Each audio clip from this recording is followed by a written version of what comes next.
Hey, personality peekers. Today's quick peek is for the person who shows up to a crisis and somehow brings two things at once, a plan and peace. They do not just solve the problem, they steady the people inside the problem.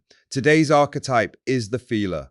Outgoing, warm-hearted, real-world practical, mapped and structured, zesty under pressure, and deeply group-focused. Your tagline nails it. I'm first on the scene when crises strike, bringing empathy, order, and team coordination in one swift move. The feeler is the kind of leader who can run the response and still notice who is quietly spiraling in the corner. You move fast, you get organized, you rally the team, but you never forget the human cost of chaos. That is your signature: heart plus structure, energy plus care. Here is what makes you wired this way. First, outgoing empathy. You connect instantly. You read the room. You make people feel seen, even while the situation is urgent. Second, practical heart. You do not do thoughts and prayers leadership. You do tangible support.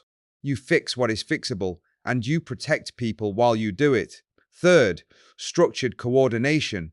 You map the chaos into steps. What matters now? What comes next? Who owns what?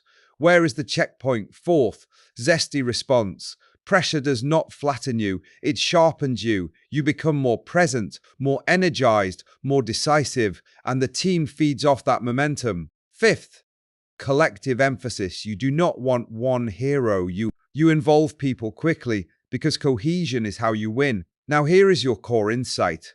Your greatest power is emotional regulation at speed. You create order without becoming cold, and you create warmth without losing control.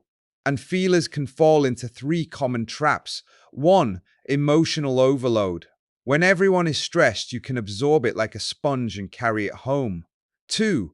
Over-involvement. Because you care and you are capable, you might try to manage every detail and accidentally become the bottleneck. 3. Conflict avoidance. You want harmony, so you might smooth things over too early instead of addressing the tension that caused the blow-up. Let's picture the classic feeler moment. A major customer order suddenly doubles overnight. Deadlines are tight. Messages are flying. People are panicking, and the mood is turning sharp. You call an immediate huddle. You set the tone. We have got this, and we are doing it together. You map the response, priority list, roles assigned, checkpoint in 30 minutes, and while everyone starts moving, you do quiet micro check-ins. You good? What do you need? Take the heavy piece, and I will rebalance your load. By the end of the shift, the order is fulfilled, but the real win is this. The team did not just survive, they stayed connected. That is feeler magic. Urgency with humanity. Now here is how you level this up for real long-term value. First upgrade, set one boundary rule. You can support everyone, but you cannot carry everyone. A simple rule, like I check in with each person once, then I return to coordination. That keeps you from emotional flooding. Second upgrade, delegate with care and clarity. Instead of rescuing tasks, assign ownership. You own packing, you own supplier calls, you own customer updates, and then trust it. Your job becomes guidance and alignment, not doing everything. Third upgrade, do the after-action debrief with feelings included. 10 minutes. 3 questions. What happened? What worked? What strained us?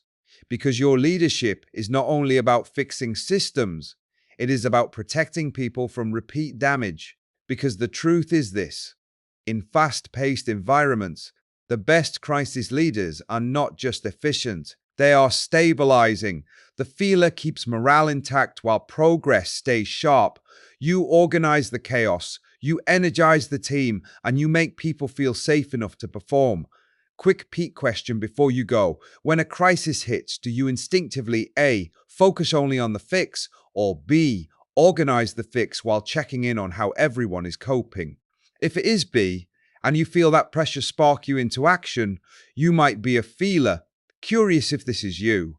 Head to personalitypeek.com and take the free Core 64 quiz. Tomorrow, We peek at an archetype who also thrives in emergencies, but they are less emotionally tuned in, more pure action and speed. See you then.